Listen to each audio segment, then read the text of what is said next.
നാവികസേനാ തലവൻ admiral L Pereirയുടെ 100ാം ജന്മവാർഷികത്തോടനുബന്ധിച്ച് വൈസ് അഡ്മിറൽ M P മുരളീധരനുമായി റിയാസ് കളപ്പുരയിൽ നടത്തുന്ന അഭിമുഖം.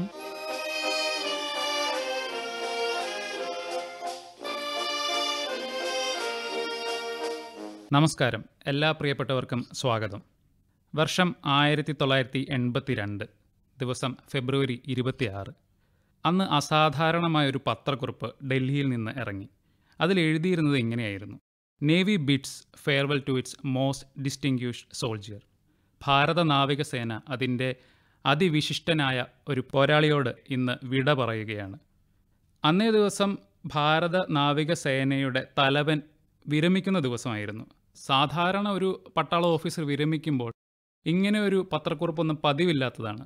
പക്ഷേ എന്തുകൊണ്ടായിരിക്കാം രാഷ്ട്രം അങ്ങനെ പറഞ്ഞിട്ടുണ്ടാവുക? ആരായിരുന്നു ആ ഭാരത നാവികസേന തലവൻ? അദ്ദേഹത്തിൻ്റെ പേര് അഡ്മിറൽ റൊണാൾഡ് ലിൻസ്ഡേൽ പെരേര അഥവാ അഡ്മിറൽ L Pereira. എന്തുകൊണ്ടാണ് അദ്ദേഹം ഓർമ്മിക്കപ്പെടേണ്ടത്? നാം ഓരോരുത്തരും അദ്ദേഹത്തിൻ്റെ പേര് മനസ്സിൽ സൂക്ഷിച്ചു വെക്കേണ്ടത് എന്തുകൊണ്ടാണ്? ഇന്ന് നമ്മളോട് ഭാരതത്തിൻ്റെ ഈ വീരനായകനെക്കുറിച്ച് സംസാരിക്കാനായി സ്റ്റുഡിയോയിൽ എത്തിയിരിക്കുന്നത് വൈസ് അഡ്മിറൽ M P മുരളീധരനാണ്. രാഷ്ട്രം അതിവിശിഷ്ട സേവാ മെഡലും നാവികസേനാ മെഡലും ഒക്കെ നൽകി ആദരിച്ച ഇദ്ദേഹം ഏതാണ്ട് 40 വർഷത്തെ സേവനത്തിന് ശേഷം ഔദ്യോഗികമായി വിരമിച്ചെങ്കിലും തൻ്റെ കർമ്മമണ്ഡലത്തിൽ ഇപ്പോഴും പ്രവർത്തന നിരതനാണ് അദ്ദേഹം. സ്വാഗതം സാർ. Thank you. വെൽക്കം. അപ്പോൾ സാറ് 1975 നാവികസേനയിൽ ജോയിൻ ചെയ്യുന്നത്. ആ സമയത്ത് അഡ്മിറൽ L Pereira ഒരു ഫ്ലാഗ് ഓഫീസർ ആയിട്ടുണ്ടായിരിക്കും. അപ്പോൾ സാറ് ജോയിൻ ചെയ്തപ്പോൾ ഒരു സബ് ലെഫ്റ്റനൻ്റായിട്ട് ജൂനിയർ റാങ്കിൽ ഓഫീസറായിട്ട് ജോയിൻ ചെയ്യുമ്പോൾ ഇദ്ദേഹത്തെക്കുറിച്ചുള്ള ഒരു അറിവ് എങ്ങനെയായിരുന്നു? ഞങ്ങളിൽ ചിലർ, അതായത് എൻ്റെ ഒപ്പം നാഷണൽ ഡിഫൻസ് അക്കാഡമിയിലുണ്ടായിരുന്ന ഞങ്ങൾ ആദ്യം അഡ്മിറൽ പെരേരയെ കാണുന്നത് 1971. We were then cadets at the National Defense Academy. He joined us in the rank of Commodore as the Deputy Commandant of the Academy. Now, when Admiral Pereira joined, it was a transformational change in the Academy.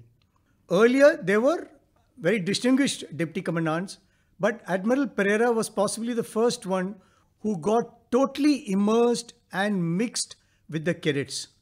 I can say that during the 2 years he was there, he virtually knew every cadet by face and name. And more so those of us who were naval cadets, because subsequently we continued to meet him in the Navy. Now you can imagine 1500 cadets ഉണ്ടായിരുന്നു NDL at that time. ഇങ്ങേര് അത് 12 squadron ആയിട്ട് divide ചെയ്ത്, that was the cadets were divided into 12 squadrons. But Admiral Pereira grew virtually into the hearts of every cadet and every officer they're training. He was involved in every bit, and he was a very strict disciplinarian. But his entire aim was to mold us into good officers and, more importantly, good citizens. So that is something we'll never forget him. And after that, those of us who were fortunate to join the Navy continued meeting him. Even as we came into the Navy, he was here, Kochi, flag officer commanding on the southern naval area. Adinde commanding flag officer ആയിരുന്നു. Then അങ്ങേര് ബോംബെയിലേക്ക് പോയി flag officer commanding western naval command. പിന്നെ അങ്ങേര് vice ചീഫായി. അത് കഴിഞ്ഞ് naval ചീഫായി 79 തൊട്ട് 1982 വരെ. അപ്പോൾ he virtually grew on all of us who were in the Navy. Even the Army and Air Force cadets who subsequently joined that came to know Admiral Pereira and always remembered him. And the most important part, how you can guess it, അങ്ങേര് അതെല്ലാം കഴിഞ്ഞ് after retirement he came to Wellington, where the Defence Services Staff College is there.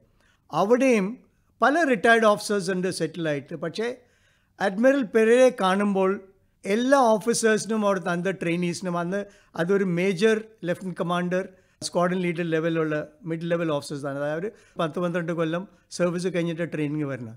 അവർക്ക് പോലും എല്ലാവരും admiral പെരേരയെ കാണുമ്പോൾ വണ്ടി നിർത്തും, car നിർത്തും, അങ്ങേരോട് എന്തെങ്കിലും സംസാരിച്ചിട്ടേ പോവുള്ളൂ. ആ ഒരു kind of inspiration you will find in very few leaders. So that was what was Admiral Pereira. Respect should not be force, it should be earned എന്ന് പറയും. ബഹുമാനം എപ്പോഴും ആരിൽ അടിച്ചേൽപ്പിക്കാനുള്ളതല്ല, അത് നമ്മൾ വാങ്ങിച്ചെടുക്കേണ്ടതാണ് നമ്മുടെ സ്വഭാവം കൊണ്ടെന്ന്. അപ്പോൾ സാറിൻ്റെ വാക്കുകളിൽ അദ്ദേഹത്തോടുള്ള ബഹുമാനം ഇങ്ങനെ തുളുമ്പി നിൽക്കുന്നുണ്ട്. ഇദ്ദേഹം 1979 മുതൽ 82 വരെ 3 വർഷം മാത്രമാണ് ചീഫ് ഓഫ് നേവൽ സ്റ്റാഫ്, അതായത് ഭാരത നാവികസേന തലവനായിട്ട് ഇരുന്നിട്ടുള്ളൂ. പക്ഷെ അദ്ദേഹം ഒത്തിരി മാറ്റങ്ങൾ വരുത്താൻ ശ്രമിച്ചിട്ടുണ്ട്. എന്തൊക്കെയായിരുന്നു അദ്ദേഹം കൊണ്ടുവന്ന മാറ്റങ്ങൾ? ഒന്നാമത് അഡ്മിറൽ പെരേര അന്ന് കൊണ്ടുവന്നത്, അങ്ങേര് അതിനു മുമ്പ് തന്നെ ഇപ്പോൾ 3 കൊല്ലം ചീഫ് ആയിരിക്കുന്നതിന് മുമ്പ് തന്നെ അങ്ങേര് വൈസ് ചീഫായിരുന്നു. അതിനു മുമ്പ് flag officer commanding western naval command ആയിരുന്നു. പിന്നെ കൊച്ചിയിലുണ്ടായിരുന്നു. അന്ന് കൊച്ചിയിൽ ട്രെയിനിങ് കമാൻഡ് അന്നും കൊച്ചി തന്നെയാണ്. ഇപ്പോൾ ഫോർമലി ട്രെയിനിങ് കമാൻഡിൽ അന്നും ട്രെയിനിങ് എല്ലാം നടക്കുന്ന ദക്ഷിണ നാവികസേനയുടെ അടിയിലുള്ള ഇതിലാണ്. So he has been involve in grooming people, and as vice chief he was involve in lot of future planning of the navy. And as it is, you must remember that when Indian Navy got, after the independence when we came, we were a very small Navy because the Royal Navy will not allow these other navies to develop. But നമ്മൾ അന്ന് വന്നപ്പോൾ with the partition and the ships going to Pakistan and India, we were more of a coastal unit. അതിന്ന് admiral പെരേരയുടെ ജനറേഷനിലുള്ള officers ആണ് അന്ന് അവർ. they were young officers who were growing up. They were lieutenant commanders, commander, captain, ആ റാങ്കിലൊക്കെ ഉള്ളവർ. They did lot of planning. By 1961, Indian Navy had grown into a force having a aircraft carrier. അന്ന് ഏഷ്യയിൽ തന്നെ പലർക്കും no other country had aircraft carrier, very few. അപ്പോൾ ആ planning ഒക്കെ അങ്ങേരെ he has been involved in every stage, and by the time he became vice chief and chief, he was more detail involved. അങ്ങേരെ ടൈമിൽ ആ പീരീഡിൽ കുറേ ships got commissioned. അപ്പോൾ ഒരു 10-14 ഷിപ്സ് വന്നു. പിന്നെ ഇന്ന് നമ്മൾ ഇൻഡിജിനൈസേഷൻ എന്ന് പറയും. ഇന്ന് അതിന് വളരെ കോമൺലി യൂസ് ടേം ഇസ് ആത്മനിർഭരത. അപ്പോൾ one of the most important things in the navy is actually detecting A submarine or under water this thing is A very difficult proposition. അപ്പോൾ അതിന് വേണ്ടിയിട്ട് ഇൻഡിജിനൈസ് സോണാർ, അത് ഞങ്ങൾ ആപ്സോ എന്ന് പറയും, ആ സോണാറിൻ്റെ ഡെവലപ്മെൻറ്റ് നമ്മുടെ ഇന്ത്യയിൽ ഡെവലപ്പ് ചെയ്താണ്. അതിന് വേണ്ട ത്രസ്റ്റ് അഡ്മിറൽ പെരേരയുടെ ടൈമിലായിരുന്നു.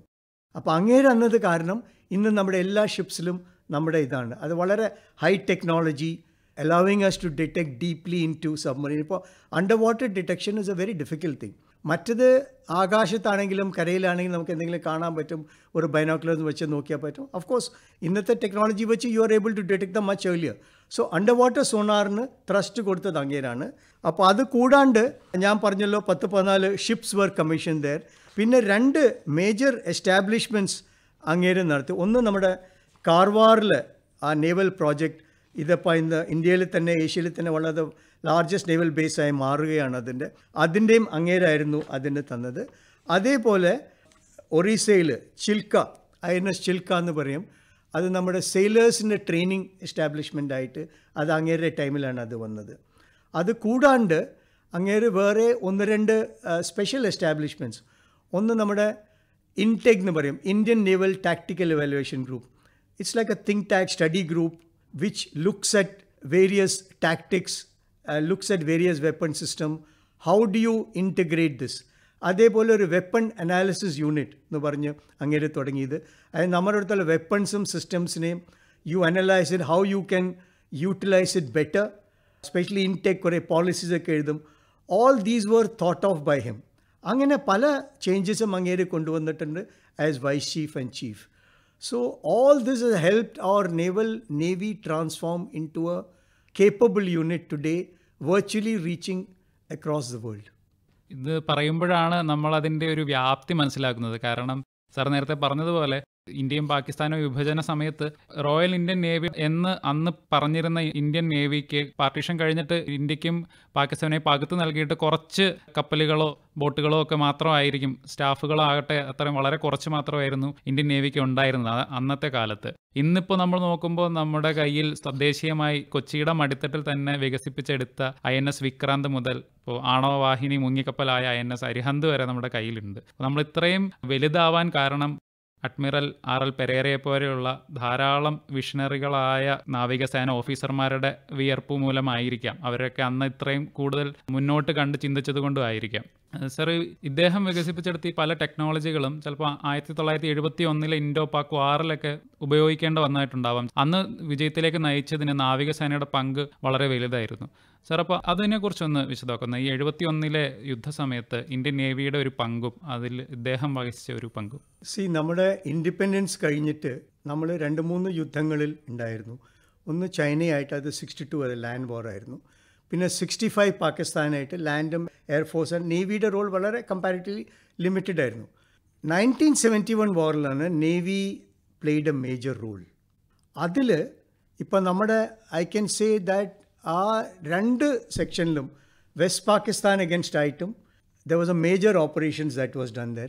അന്ന് നമ്മുടെ ഇന്ത്യൻ നേവിക്ക് അന്ന് കിട്ടിയ മിസൈൽ ബോട്ടുകൾ അത് വളരും. മിസൈൽ ബോട്ട്സിൻ്റെയൊക്കെ physical range is very limited. Actually ഒരു ലോഡ് ഇത്ര നോട്ടിക്കൽ മൈൽസേ പോവുള്ളൂ. അന്നത്തെ നമ്മുടെ leaders, naval leaders thought of it to utilise them better. Those ships were towed from their bases to very close to the enemy coast and then let go. അപ്പോൾ അവൻ്റെ അന്നത്തെ fuel ഉണ്ട്. So they could go and carry out the strikes and charge back. അപ്പോൾ ബോട്ടുകൾക്ക് ഓടിച്ചു പോകാൻ പറ്റുന്ന ദൂരത്തിന് ഒരു ലിമിറ്റേഷൻ ഉള്ളതുകൊണ്ട് ഇതിനെ വലിച്ചൊരു സ്ഥലത്ത് കൊണ്ടുപോയി അവിടെ നിന്ന് ബോട്ടുകൾ ഫുൾ സ്പീഡിൽ പോയി അറ്റാക്ക് ചെയ്തു തന്നു. ആ kind of attack was A total surprise. അപ്പോൾ അന്നത്തെ നമ്മുടെ നേവൽ പ്ലാനേഴ്സ് അഡ്മിറൽ പെരേരയും അവരൊക്കെ പലരും ഉണ്ട് അതിൽ. അന്ന് ആ 71 വാർ ടൈമിൽ അങ്ങേര് ഞങ്ങളുടെ കൂടെ നാഷണൽ ഡിഫൻസ് അക്കാഡമിയിൽ ഞങ്ങളെ ട്രെയിനിങ് ആയിരുന്നു. അപ്പോൾ അങ്ങേര് ഞങ്ങൾക്ക് ഇതിനെപ്പറ്റി പലതും പറഞ്ഞു തന്ന് ഇൻസ്പിറേഷൻ തന്നു. അന്ന് ഞങ്ങൾ കാഡറ്റ്സ് ആണ്. So we were not directly involve in the war, but he made us understand lot of thing. അതേപോലെ ഈസ്റ്റേൺ സൈഡിൽ നമ്മുടെ അന്നത്തെ എയർക്രാഫ്റ്റ് കാരിയർ വിക്രാന്തും ഇത് പോയിട്ട് attacked what was then east Pakistan. അപ്പോൾ ഈ 2 സൈഡിലും കടലിൽ നിന്ന് west and east Pakistan were actually choked by the naval action. That was a major event which possibly forced them to surrender very quickly and the formation of Bangladesh took place. അപ്പോൾ ആ വാറിലാണ് India തന്നെ നേവിയെ പറ്റി കുറേ കൂടി അറിയാവുന്നത്.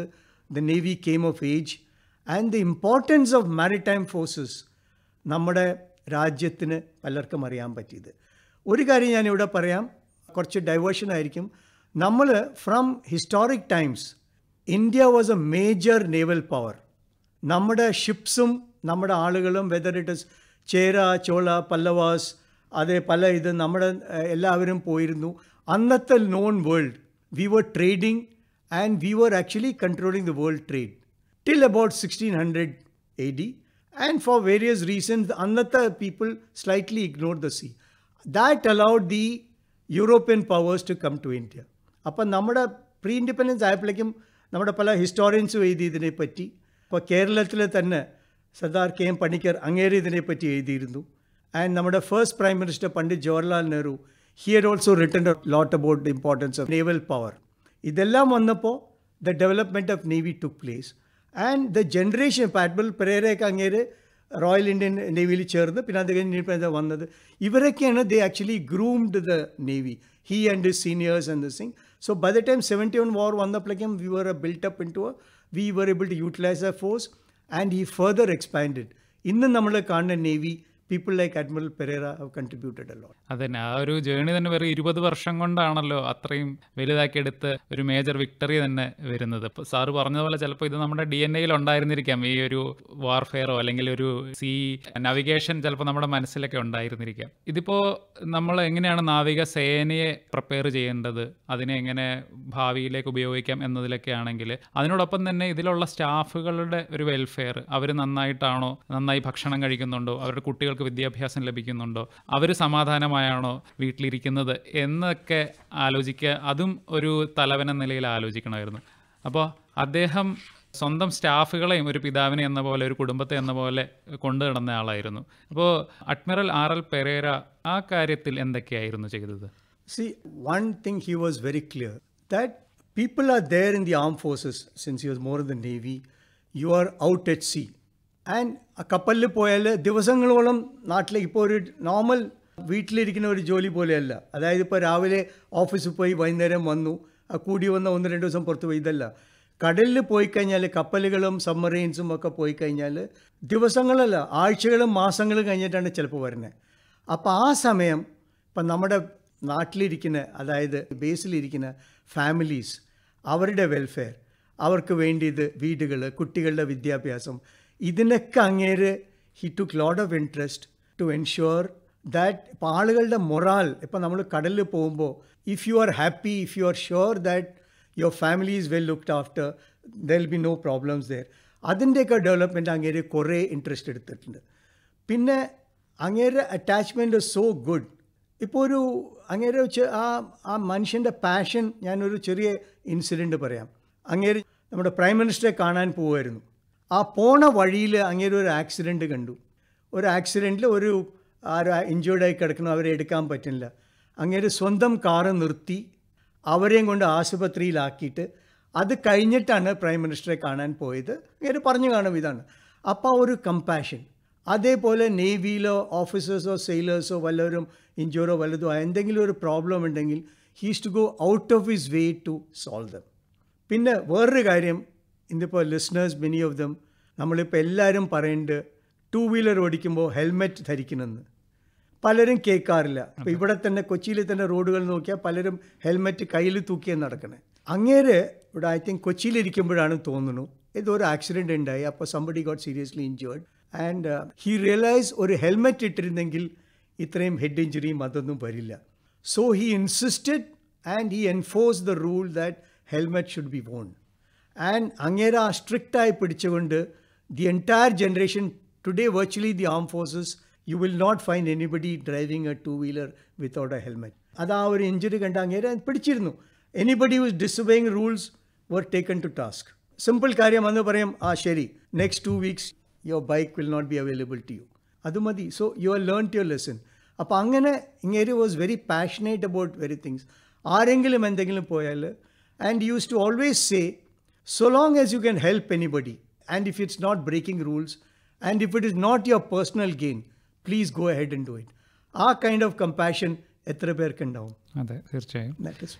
അതുമാത്രമല്ല, ഇപ്പോൾ ഒരാളോട് ഹെൽമെറ്റ് ധരിക്കണമെന്ന് പറയുമ്പോൾ അത് അദ്ദേഹത്തിന്, ആ ധരിക്കുന്ന ആൾക്ക് ഹേർട്ട് ആവാതിരിക്കാനാണല്ലോ. മറ്റുള്ളവരുടെ നന്മ ആലോചിച്ചിട്ടാണ് അങ്ങനത്തെ ഓരോ നിയമങ്ങൾ കൊണ്ടുവരുന്നത്. ഇതും 70s തന്നെയാണ് ഇത് പറയുന്നത്. നമ്മളിപ്പോൾ 2023 നിന്നിട്ട് വരും നിയമം അനുശാസിക്കാൻ നമ്മളെ കൊണ്ട് പറ്റുന്നില്ല. സാർ, അപ്പോൾ ഈ നേവിയിലുള്ളവരും സ്റ്റാഫും എല്ലാവരും ഇദ്ദേഹത്തിൻ്റെ ധാരാളം ഇതുപോലെയുള്ള അനക്ഡോട്ട്സ്, കഥകളൊക്കെ കേട്ടിട്ടുണ്ടാവും, അങ്ങനെ വളർന്നിട്ടുണ്ടാവും. അപ്പോൾ സാറിന് അങ്ങനെ കേഡറ്റ്സ് ഇപ്പോൾ നമ്മളിങ്ങനെ നോക്കുമല്ലോ, ഇതാണ് ഞങ്ങളുടെ ഹീറോ, ഇതുപോലെ ആവണം, റോൾ മോഡൽ ആവണം, അങ്ങനെയൊക്കെ ആലോചിച്ചിട്ടുണ്ടോ? അതെയോ അദ്ദേഹത്തെക്കുറിച്ച് അങ്ങനെ സ്റ്റാഫുകൾക്കിടയിൽ അദ്ദേഹത്തിൻ്റെ ഇങ്ങനെ എന്തെങ്കിലുമൊക്കെ?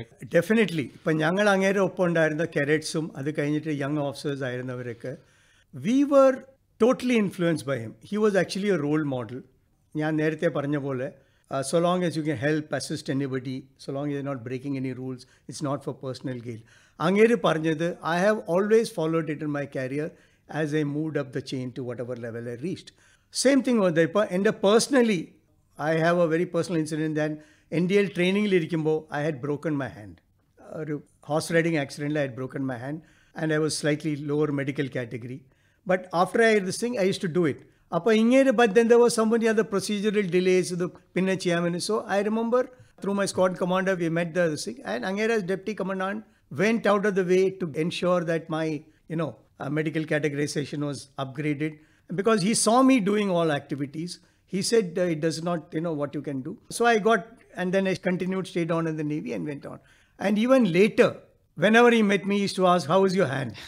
Now for a person to remember out of 2,000-3,000 cadets that he dealt with to this was that kind of compassion. And it's not only me, എൻ്റെ മാത്രമല്ല പലർക്കും അങ്ങനെ എക്സ്പീരിയൻസ് ഉണ്ട് അങ്ങേരെ അടുത്തത്. So you have no option but to, he will automatically be a role model. And whether it was at sea, whether it was in harbor, his kind of impeccable turnout performance, the way he spoke to people, the pride of uniform which we used to, he insisted and instilled in people, that was there. പിന്നെ നേരത്തെ പറഞ്ഞ പോലെ പല welfare മെഷേഴ്സും including ഇപ്പോൾ rations ഒക്കെ കൊണ്ടുവന്നത് അങ്ങേരാണ്. ഓൾ 3 സർവീസസിൽ വന്നു, which they must have been അന്ന് പല problem, but he was able to convince the prime minister, he and his contemporaries, and we were able to get it going. So that is something that we can do. Sir, അക്കാഡമിയിലെ കഥ പറഞ്ഞതുകൊണ്ട് ചോദിക്കുകയാണ്. സാറും Indian naval academy ഏഴിമലയിലെ ആദ്യത്തെ commandant ആയിരുന്നു. അപ്പോൾ എന്താണ് sir admiral പെരേരയിൽ നിന്ന്, അദ്ദേഹം നടത്തിയ മെഷേഴ്സിൽ നിന്ന് ഉൾക്കൊണ്ട് ആദ്യമായി ഏഴിമലയിലേക്ക് വരുമ്പോൾ സാർ എന്തൊക്കെയാണ് ഉൾക്കൊണ്ടത്? അവിടെ എന്തൊക്കെ മാറ്റങ്ങളാണ് സാർ വരുത്താൻ ശ്രമിച്ചത്? ഞങ്ങൾ അന്ന് ഏഴിമലയിൽ ഞാൻ ഫസ്റ്റ് കമാൻഡൻ്റ് ആയിരുന്നു. അപ്പോൾ ഞങ്ങൾ നമ്മുടെ നേവൽ അക്കാഡമി ആദ്യം കൊച്ചിയിലായിരുന്നു, പിന്നെ ഗോവയിലേക്ക് പോയി. പിന്നെ ഇത്ര വലിയ ലെവലിൽ നടത്തിയത് ഏഴിമലയിലാണ് വന്നത്. ഇന്നിപ്പോൾ of course it has become a very big academy. അപ്പോൾ അന്ന് I remembered what all he had taught us and tried to instill the same kind of discipline, patriotism and the aspirations in cadets to do well and perform to the best of their ability. Those qualities which I had imbibed from them, I try to pass it on in my own little way.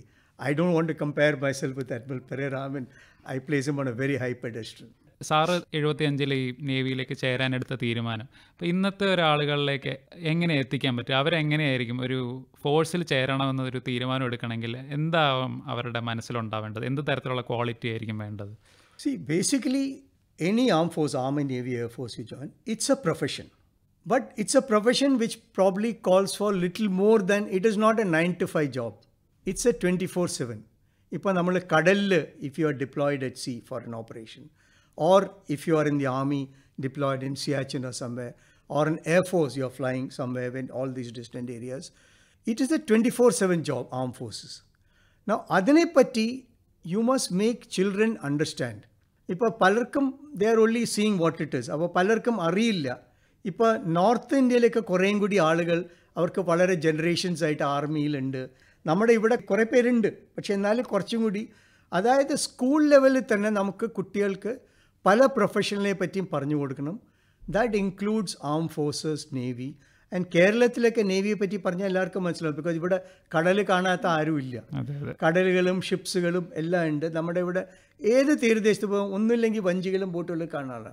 അപ്പോൾ അങ്ങനെ വരുമ്പോൾ you need to inspire people by telling them what it is. അപ്പോൾ അതിൽ കുറച്ച് നാൾ മുമ്പ്, 2 കൊല്ലം മുമ്പ്, I was involved along with many other professionals. We were going and talking to in various colleges to children in the 2nd, 3rd year of their graduation about multiple professions available to them. So I spoke to them. I was speaking in a few colleges on the armed forces and the profession open to them, Army, Navy, Air Force. And here I must add that when I talked of inspiring leaders of the armed forces from various countries, Admiral Pereira was one person whom I spoke about and was able to at least instill in some children that there was such a person. Okay, that's great. ഞാൻ ചോദിക്കുന്നത്, ഇപ്പോൾ നമ്മുടെ ആളുകളൊക്കെ, ഇപ്പോൾ കുട്ടികളൊക്കെ ആയാലും സിനിമയൊക്കെ കണ്ടിട്ടായിരിക്കും ഇപ്പോൾ നേവി അല്ലെങ്കിൽ എയർഫോഴ്സ് അതിൻ്റെ ഒരു ഗ്ലാമർ, ഗ്ലിറ്ററൊക്കെയാണ് ആദ്യം നോക്കുന്നത്. പക്ഷേ അതിൻ്റെയൊക്കെ അപ്പുറമാണല്ലോ ഈ ജോലി എന്ന് പറയുന്നത്. ഇതിന് വേറൊരു തരത്തിലുള്ള കമ്മിറ്റ്മെൻറ്റ് കൂടി വേണമല്ലോ. ഇപ്പോൾ സാറ് INA കുറേ കേഡറ്റ്സുമായിട്ട് കുറേ കാലം ഉണ്ടായിരുന്നു. അതുമാത്രമല്ല സാർ ഇതുപോലെ യുവാക്കളോട് കോളേജുകളിലും സ്കൂളിലും ഒക്കെ സംസാരിക്കാൻ പോകും. ഇത്രയധികം യുവാക്കളെ എപ്പോഴും കണ്ട് അവരോട് സംസാരിച്ച് അവരോട് അടുത്ത് നിന്ന് അങ്ങനെ യങ് അറ്റ് ഹാർട്ടായിട്ട് നിൽക്കുന്ന സാറിന് അവരോട് സംസാരിച്ചപ്പോൾ എന്താണ് തോന്നിയത്? See, നമ്മുടെ younger generation is, I would say, very capable of doing multiple things. They just need the guidance to go the correct way. And with technology and the kind of learning and exposure they are having, I would say they are far ahead of us in many things. But they just need the right guidance. And armed forces is one area, where they go, even if they do short service or others, they will be able to get a lot of exposure and the kind of feeling that you get. So it's a very good profession, and it's for the patriotism of the country. That kind of inspiration that you need. And this is where, when you talk about leaders like Admiral Pereira, how they have done selfless service becomes very important. So I think that is important, that kuttiyale paranju manasilakanam. It's an exposure they have. And it is not like, okay, സിനിമയിൽ നമ്മൾ കാണുന്നു, ഇത് hero, ഇത് കാണുന്നു, അതുപോലെയല്ല. ഇത്, yes, that is also important. They know what has happened in the thing. ഇപ്പം നമ്മുടെ ഹിസ്റ്ററി പഠിച്ചാൽ, how our armed forces have done, even post independence, നമ്മൾ എന്തൊക്കെ ചെയ്തു, എന്തൊക്കെ ത്യാഗങ്ങൾ സഹിച്ചിട്ടുണ്ട്. അപ്പോൾ അതിലേക്കൊക്കെ it's an inspiration. After all, we need young people, bright people to come into the armed forces at any level.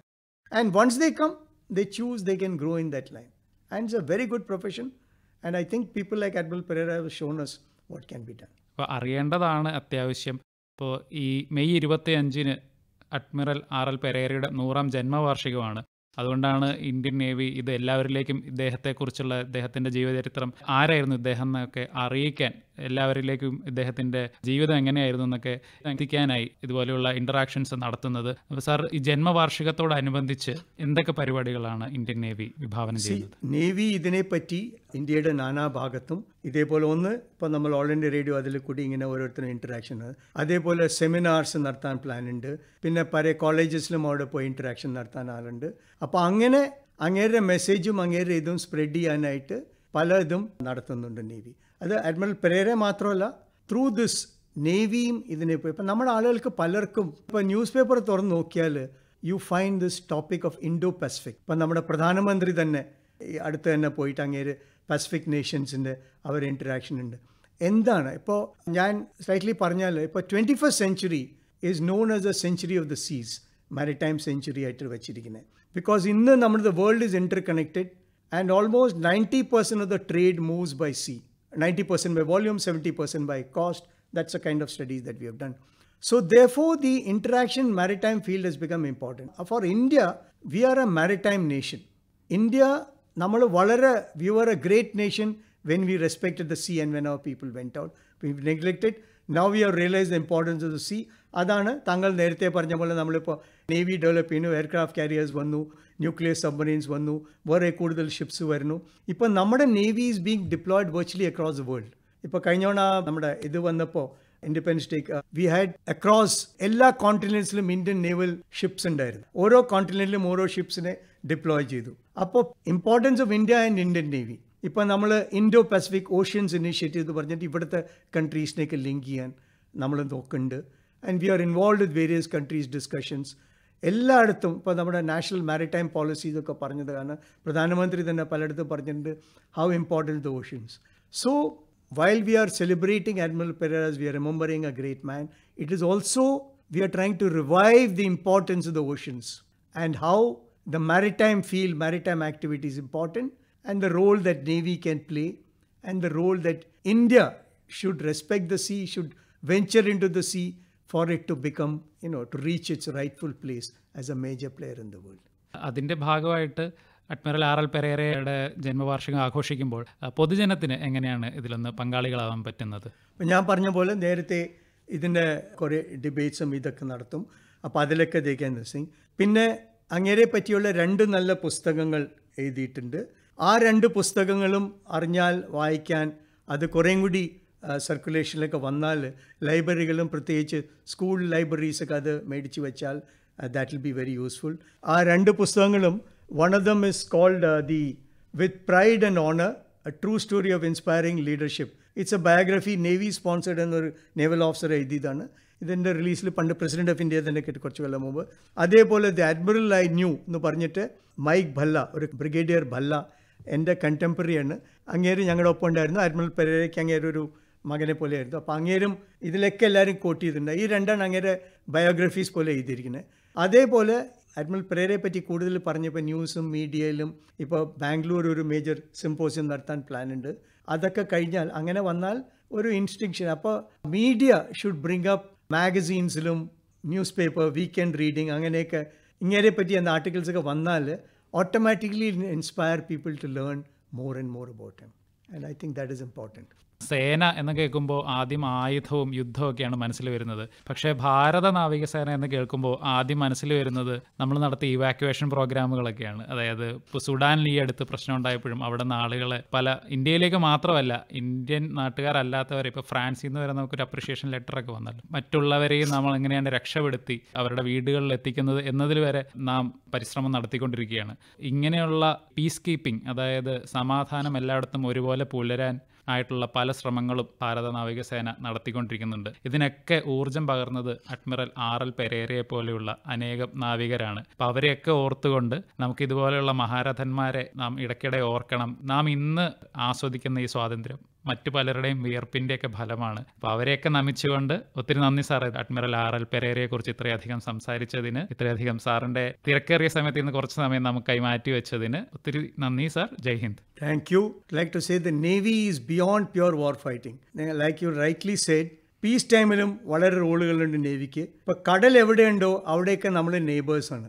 ഇപ്പോൾ ലോകത്തിൻ്റെ ഏത് ഭാഗത്തും കടലുണ്ടോ naval ships can reach there. ഇപ്പോൾ വളരെ ഇമ്പോർട്ടൻറ്റ് താങ്കൾ പറഞ്ഞത്, ഞങ്ങൾ പറയുന്നത് humanitarian assistance and disaster relief. അതായത് നമ്മുടെ സുനാമിയൊക്കെ വന്നപ്പോൾ ഇന്ത്യൻ നേവി ആയിരുന്നു എൻ്റെ ഫോർ ഫ്രണ്ട് പലയിടത്തും പോയി ചെയ്തത്, വലിയ നേവികൾ വരുന്ന പോലെ. അതേപോലെ കുറച്ച് കൊല്ലങ്ങൾ മുമ്പ് ഒരു ആഫ്രിക്കൻ കോസ്റ്റിലെ ഒരു കൺട്രി, അവരുടെ തന്നെ നേവി എത്തുന്നതിന് മുമ്പ് നമ്മുടെ ഒരു നേവൽ ഷിപ്പ് അടുത്തുണ്ടായിരുന്നു. We were able to divert and render assistance and അതേപോലെ evacuation. So importance of navy and role, it's very important people to know. And on this occasion, while we are remembering Admiral Pereira, thank you very much for bringing about it. And the importance of maritime sector should grow and people should inspire to be like him. Thank you. Jai Hind. Shano Varun. ശ്രോതാക്കൾ ഇതുവരെ കേട്ടത് മുൻ നാവികസേനാ തലവൻ admiral RL പെരേരയുടെ 100ാം ജന്മവാർഷികത്തോടനുബന്ധിച്ച് vice admiral MP മുരളീധരനുമായി റിയാസ് കളപ്പുരയിൽ നടത്തിയ അഭിമുഖം.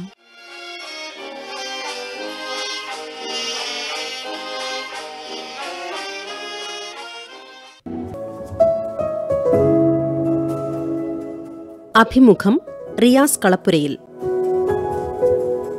സഹകരണം യമുന ശിവദാസ്.